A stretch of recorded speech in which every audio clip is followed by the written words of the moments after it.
और ये तो हमारी मिट्टी है। और यूपी बिहार जहाँ भोजपुरी भाषा बोली जाती है, मुझे लगता है कि वहाँ की हर वो चीज़, वहाँ के पेड़ पौधे, वहाँ के जीव जंतु, वहाँ की हर वो चीज़ें हमारे लिए हमारे माँ के समान है, हमारे अपनों के समान सफ़र कहाँ से चला था कि उबरा आ बैठा? है। ये सफ़र बहुत लंबा है भाई। ये सफ़र इतना लंबा है कि अगर हम बताया जाए तो पूरी पूरी किताब है हमारे जीवन में। बट उतना दूर नहीं जाएंगे। बट हम लोग सफ़र मुंबई से तय किए थे और उमरा है, और बिहार से तय किए तब मुंबई गए। बात करते हैं फ़िल्मों पर, तो फ़िल्म का नाम क्या है और इस पे क्या दर्शाना चाह रहे हैं कि सोनभद्र का सीन देना पड़ा आपको? सोनभद्र एक्चुअली रियल बेस कहानी है। रियलिटी को बेस करने के लिए अब हमारी बजट उतनी बड़ी नहीं है कि हम सेट लगाएं। तो यहाँ की धरती ने मुझे एक चीज़ दिया कि यहाँ के लोकेशन, यहाँ के लोग, कुछ चीज़ें जो शहर से हटके है, वो बहुत कम देखने को मिलती है हमें अपने सिनेमा के माध्यम से। और वही रियलिटी हमें दिखाना था। और हमारे नीरज रणधीर जी इस कहानी को जी रहे हैं। तो और मैं इस कहानी का एक हिस्सा हूँ, और मैं वो किरदार निभाने की कोशिश कर रहा हूँ। कितने हद तक निभा पा रहा हूँ ये तो नीरज भी और रणधीर भी बताएंगे। लेकिन हमारी कोशिश है कि मैं जिस तरह आप लोगों ने गैंगो वासेपुर देखा था, उस हिसाब से अपने इस सिनेमा को लेकर जाएँ। और रियल कहानी है तो ज़्यादा दिक्कत नहीं होती है। वैसे तो एक्टिंग करना टफ हमेशा होता है हमारे लिए, क्योंकि वो मेरे लिए हर वो काम चैलेंजिंग की तरह ही होता है, और मैं उसको आसान तरीके से नहीं करता। मैं कोशिश करता हूँ कि उसको कितना इसमें होके करूँ। तो लगभग 10 से 15 दिन हो गए आपको सोनभद्र में आए हुए। अलग-अलग जगहों पर शूटिंग आप लोगों ने अपना शूटिंग किया। क्या मुझे लगता है लोकेशन में कुछ नहीं, लोकेशन जो हमें चाहिए थी वही मिली है। कुछ जो ऐसे लोकेशन है जो आपके जुबान पे है? टिपिकल गांव जो है वो हमें जो चाहिए थी, जो आज से 70 साल पहले, 80 साल पहले जो हमारे गांव हुआ करते थे, जो मिट्टी के घर, वो वहाँ के रहने का 80 साल पहले रहने का लोगों का तरीका क्या था, वही सारी कैरेक्टर सारे लोग प्ले कर रहे हैं। और वैसा ही कपड़ा, वैसा ही रहना, वैसा ही बोलना, वैसा ही हर वो चीज़ जो 80 साल पहले। तो आज का खेसारी और 80 साल पहले का खेसारी होगा तो कैसा होगा। तो उसी हिसाब से हम कोशिश कर रहे हैं अपनी मिट्टी को, कि हम 80 साल पहले हमारी मिट्टी में कैसी चीज़ें होती थी, हम पहनते कैसे थे, हम खाते कैसे थे, और हमारा रहने का तरीका क्या था। तो वही सारी चीज़ें। और एक रियल बेस की कहानी है अवैध, जो कि एक हथियार के ऊपर है।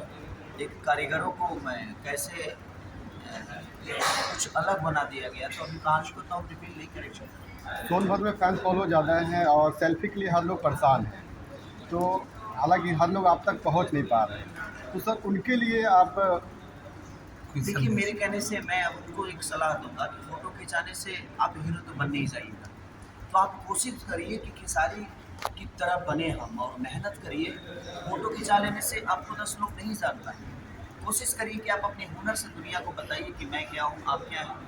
तो बहुत ज़रूरी है। और आप मुझे अपने दिल में रखिए, मोबाइल में रख कर क्या करिएगा, और मैं आपके दिल में हूँ। तो आप सोनभद्र में भोजपुरी फिल्म की शूटिंग हो रही है, तो यहाँ के लोकल कलाकारों को भी आपके द्वारा लिया जा रहा है। मुझे लगता है कि अगर हम लोग तो मुंबई से 10 से 12 ही लोग हैं, लेकिन बाकी जो आर्टिस्ट हैं सब यहाँ से लिए जा रहे हैं। बाकी यहाँ की गाड़ी, यहाँ के होटल, यहाँ के, तो कहीं ना कहीं सोनभद्र को एक रोजगार भी मिल रहा है, और हमें प्यार भी मिल रहा है, और हमारे सिनेमा को बढ़ावा भी मिल रहा है, क्योंकि यहाँ पे हमें लोग सपोर्ट भी अच्छा कर सोनभद्र रहे हैं। में भोजपुरी फिल्मों का शूटिंग लगातार होते आ रही है, उसमें आपको क्या लगता है? तो सोनभद्र में इंडिया से बाहर थोड़ी है। सोनभद्र तो हमारी भोजपुरी भाषा का एक हिस्सा है। और यहाँ हमारी भाषा बोली जाती है। तो अपनी भाषा की चीज़ें अपनी भाषा के लोगों के साथ करने में मज़ा भी आता है, ये हमें ज़्यादा दिक्कत नहीं होती है। तो दूसरे जगह से कलाकार लाने में ये होता है कि उनको सिखाना पड़ता है कि हमारी ऐसे बोलना है। लेकिन यहाँ के लोगों को हमें सिखाना भी नहीं पड़ रहा है, सब लोग भोजपुरी को जानते हैं, भोजपुरी बोलते हैं। तो भोजपुरी के लिए कोई ज़्यादा खास दिक्कत नहीं होती। सोनभद्र वासियों के लिए आपका कोई संदेश? बस यही कहूँगा कि ऐसा ही प्यार और आशीर्वाद बनाए रखें, ताकि हम लोग हमेशा हर महीने मैं या कोई भी कलाकार आकर आपके बीच में आपका प्यार और आपका स्नेह लेकर यहाँ से जाए तो बस सोनभद्र को याद करें। भैया भोजपुरी में डायरेक्टर जोड़ी नीरज रणधीर जी राजघराना फिल्म से बैनर लेके आते हैं, क्या कहना चाहिए, जोड़ी कितना कमाल धमाल मचाने वाली है? सर राजघराना में और नीरज रणधीर में ज़्यादा कुछ फ़र्क नहीं है, क्योंकि एक डायरेक्टर को फ्रीडम जब मिलती है ना तो अपनी चीज़ों को दिखा पाता है, चाहे वो कलाकार बंधु की तरफ से हो या हीरो की तरफ से, हीरोइन की तरफ से, या किसी भी प्रोडक्शन से या प्रोड्यूसर से।